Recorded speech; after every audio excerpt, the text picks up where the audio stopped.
Welcome everyone here to the Smash Sports Show right here on Smash FM here on a Tuesday here in Melbourne. Of course, let's go across to our friends over in Perth in particular. And of course, the WANL season is well and truly underway. 2 rounds down. Of course, we've a game this weekend, and of course, we've been with the Curtin Hamersley netball team, and of course, we've got 2 very special guests joining us right now to tell us a bit about it. And of course, their names Mia and Guy. Thanks both of you for joining us.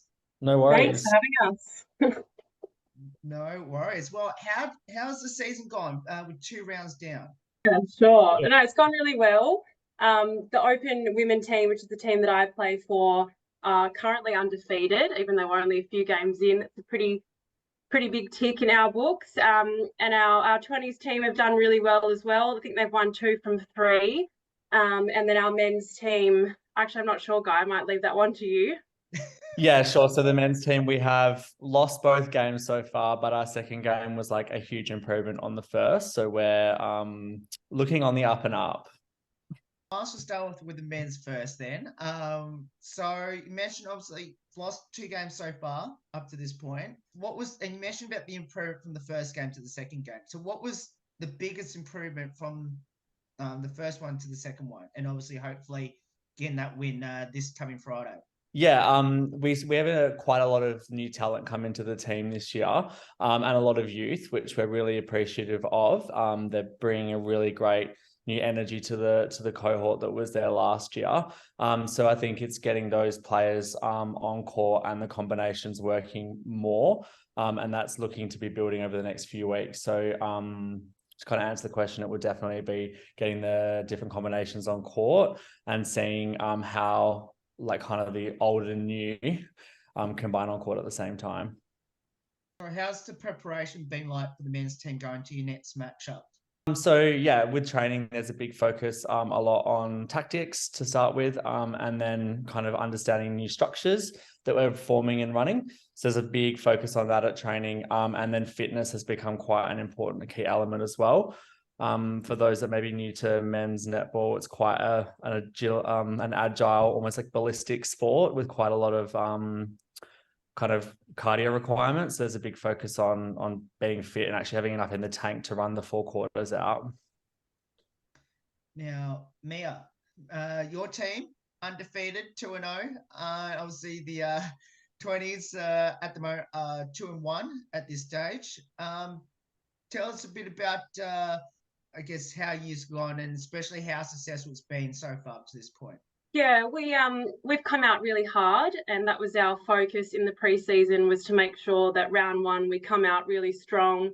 Our whole squad was ready to do the job, so I think every game, pretty much every player's been on. So that's been really sort of a key factor in our success, I think, is that we have fresh legs on the sideline and we can rotate everyone on to go out there and do the job. So yeah, we're really impressed with how we've started. I think there's still plenty that can be worked on, and that's been our focus at training, is just to keep upping the intensity. We still have a couple of really hard teams in the comp to play against, and they're our focus. We're really, last year, another club, Western Raw, they were 3 from 3 in all leagues. So we've got our eye on them, and we're just focusing on the basics and focusing on our game. So, but yeah, really impressed with how we've come out to start. I think some of our wins we could have won by more, so we're not always satisfied with just the tick. But yeah, really strong season from us. I think everyone in the whole squad, coaching staff included, have just come out, ready to go. I guess you mentioned about Western Raw, which I'm sure all 3 teams are going to come up against somewhere down the track. Is that coming up very soon, or still a couple more weeks?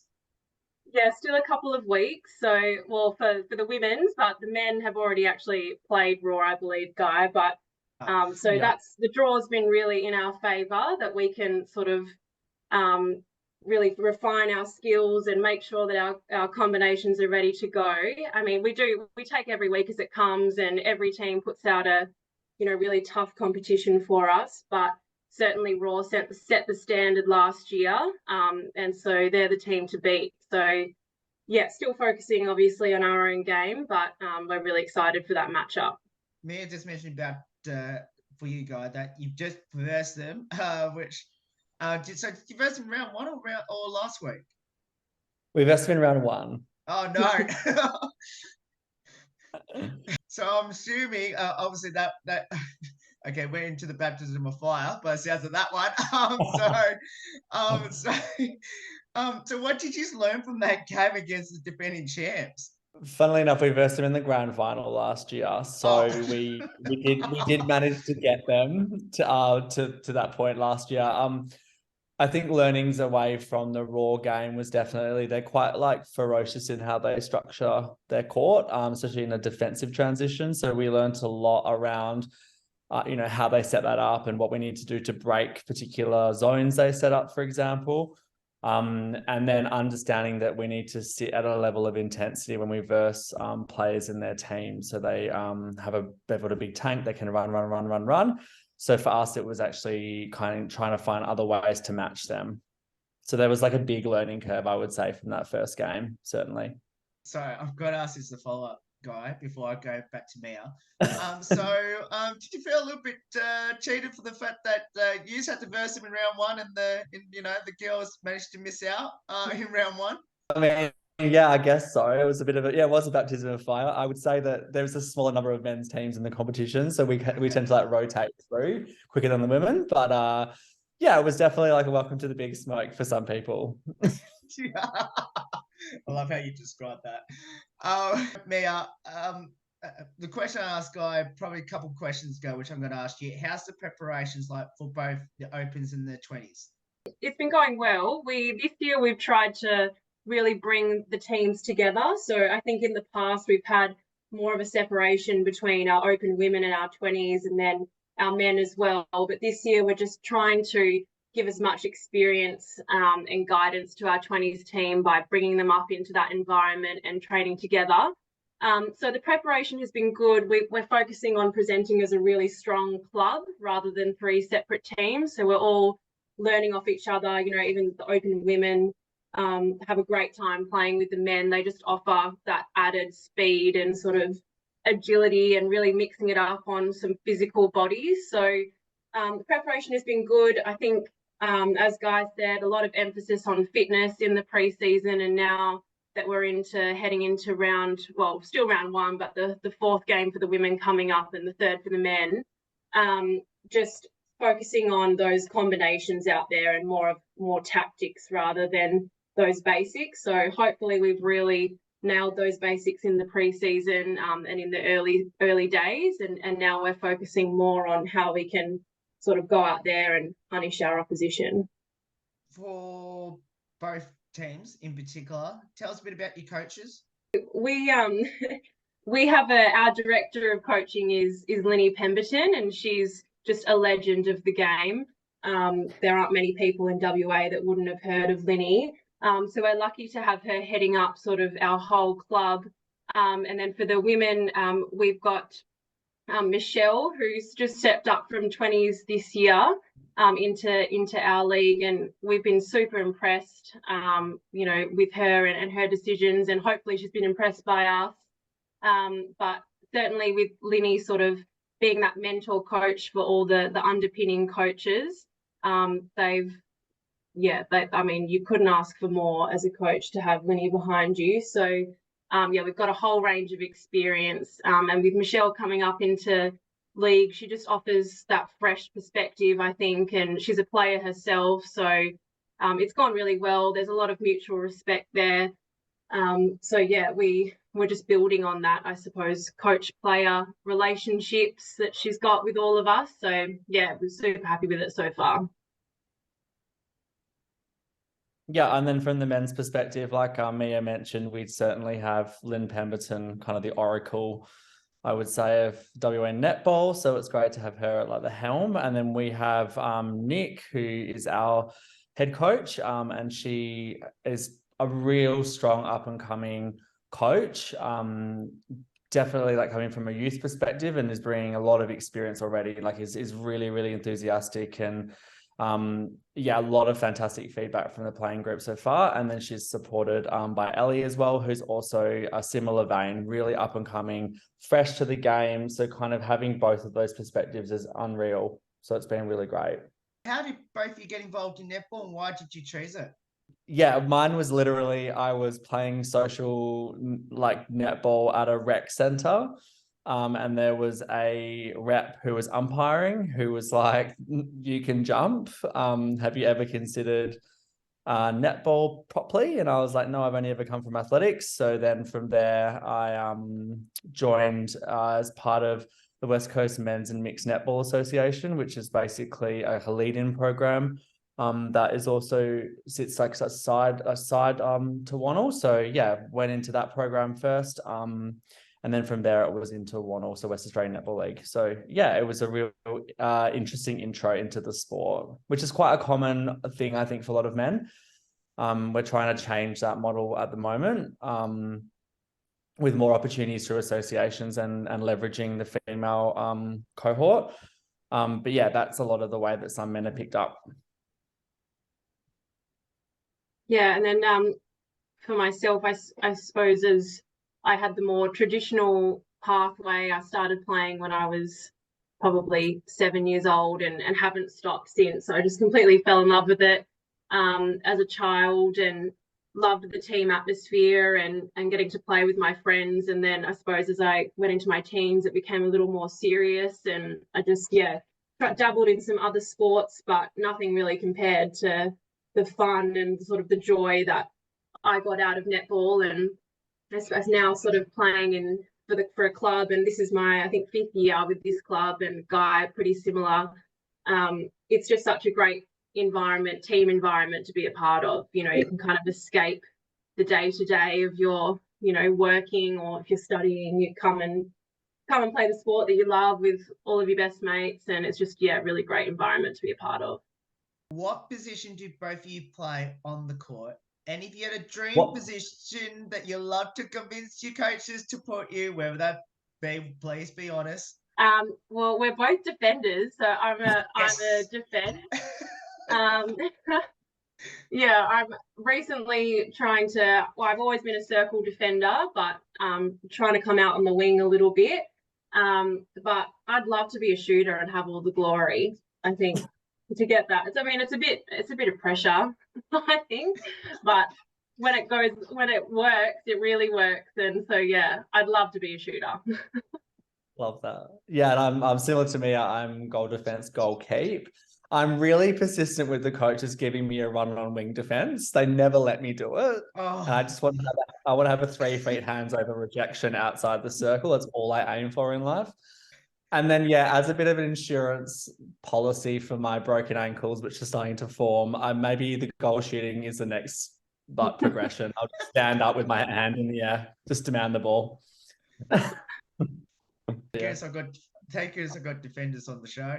I'd rather have defenders than shooters, to be honest, because you don't get the credit that you deserve normally.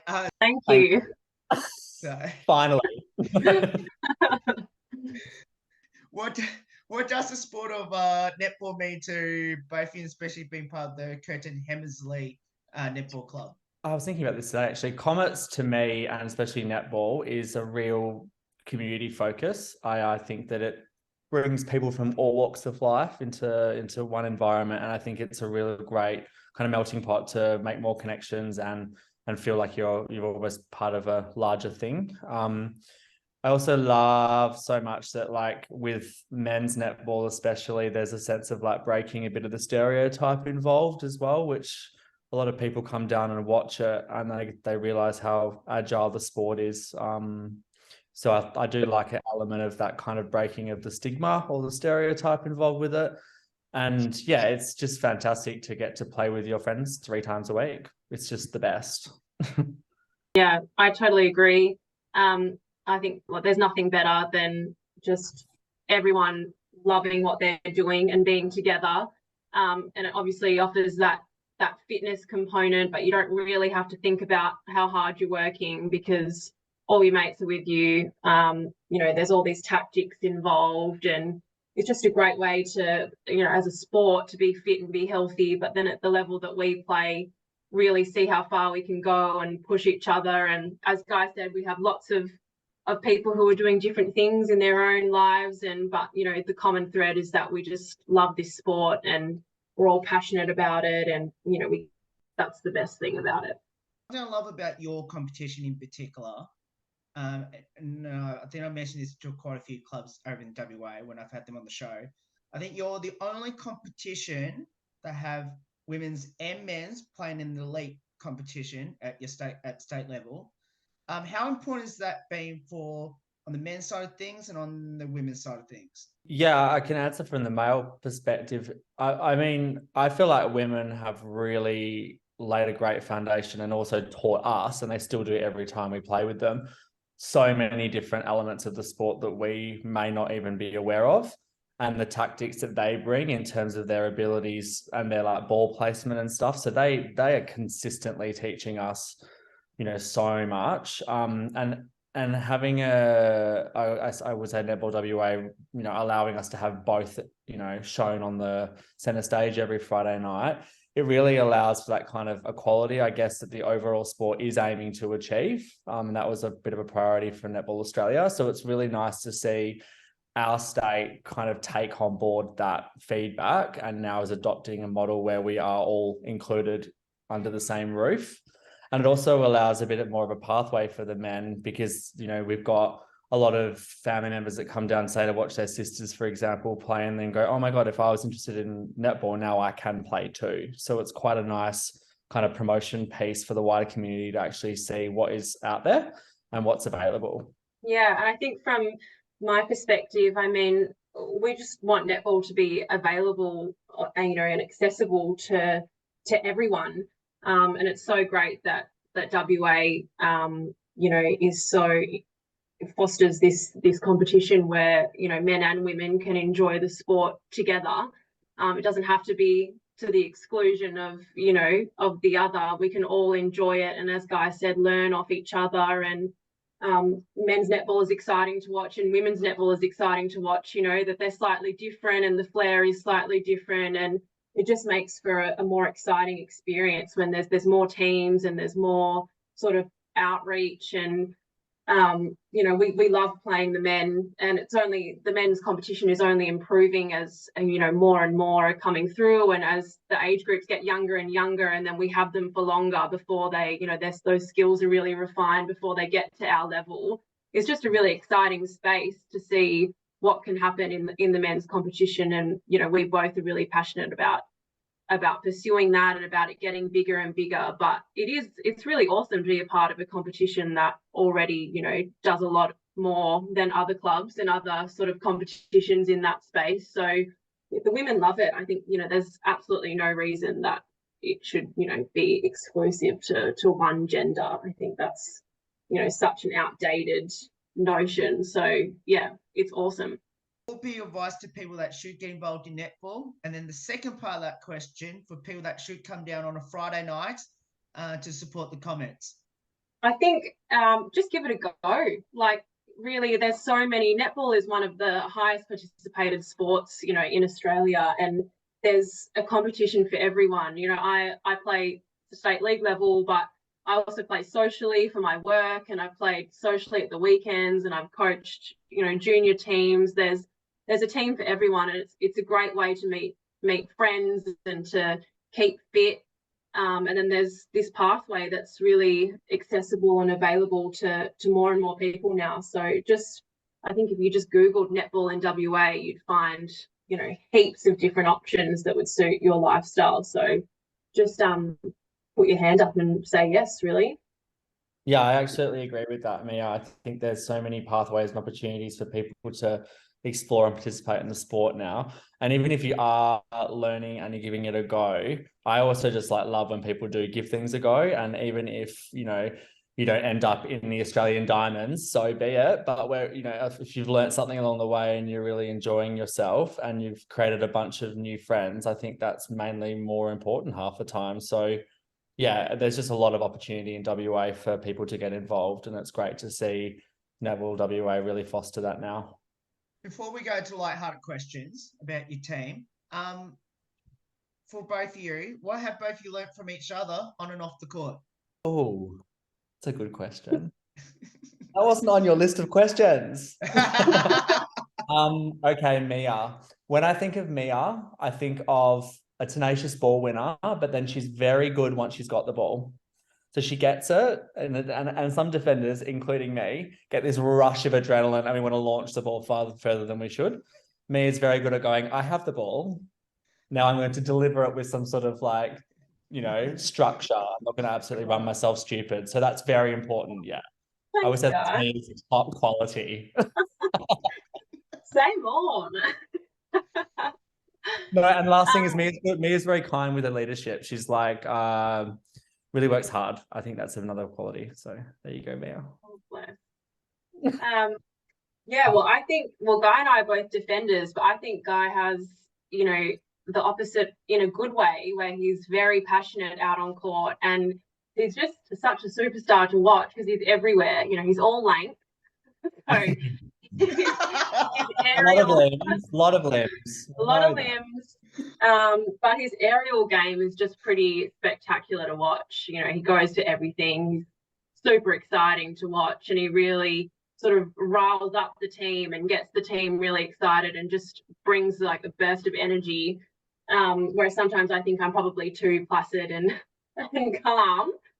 But then off the court, I have to say, Guy's a very resilient person. And I think this season, how you've really shown that, Guy, and we all really respect that in the club, and you've always been a natural leader. So I think just being such a doer, that's really inspiring for the rest of us. So this is so lovely. Let's finish off with a couple of lighthearted questions about your teammates. Firstly, who had the most embarrassing moment on the court this season, and what was it? Well, I mean, we've only had a couple of games, but I think last season, Tony Marie, I mean, this was a bit scary to watch, but she just copped a huge bump from a defender and flew across the court. And I think she had to get stitches in the bottom of her chin. But if you watch it on replay, she just goes absolutely flying into the deck. So this probably isn't really a lighthearted answer to a lighthearted question. Who copped the biggest injury? But yeah, if she didn't get hurt, it would probably be funny. But I'm trying to think of something really embarrassing. Well, one time I was trying to throw a ball in from the back line and it hit the goalpost. So that was I've got two. We've got one player on our team, our goal shooter Griff. He's quite an interesting character, and he typically doesn't do his shoelaces up. Half the time he's not strapped, which we all need to make sure we do. And then when we do warm-ups and stuff, he's kind of just so relaxed. I'm like, do you even enjoy this? Where's your energy? But then he gets on court and just performs and never misses a goal. So I really learned from him, whatever your pre-game routine is, just live your life for you, because he produces the goods. And similar to Mia, I played a game probably a year ago on the center court, and I stepped up to the wrong line for a throw-in, and there was a turnover ball. So that wasn't particularly crash hot either. We just don't know what we're doing by the sounds of things, Mia. Yeah. Yeah. So who's the comedian, the best singer, and internet TikTok/Be Real? In our team, definitely the TikTok star would be surely Britt Turnbull. She is very funny on TikTok and does these hilarious outfits of the day, but she works in a hospital as a physio, so it's all this PPE gear, showing her very, exciting day to day. Yeah. What about you, Guy? And then from my perspective, I'd have to say someone like, we had a player last year called Elliot Clark, who's actually moved to New Zealand. He was our goal attack, and he was very much all about TikTok. He was constantly doing dances. I would say our social media man this year is probably Mark, my coach. But I'm also showing my age here going, am I even honoured enough to know how to answer this accordingly? So So we have a few TikTok stars, and it's funny because everyone subscribes to Be Real, I think, in our team, but on a Friday night everyone will save the not very Be Real post for the change room so that everyone's in their orange dresses, and it's pretty funny to watch. I think it defeats the purpose of the app, but who doesn't do that? Yeah. So Mia, I need to ask you then. So I'm assuming you've got Be Real, do you? I do.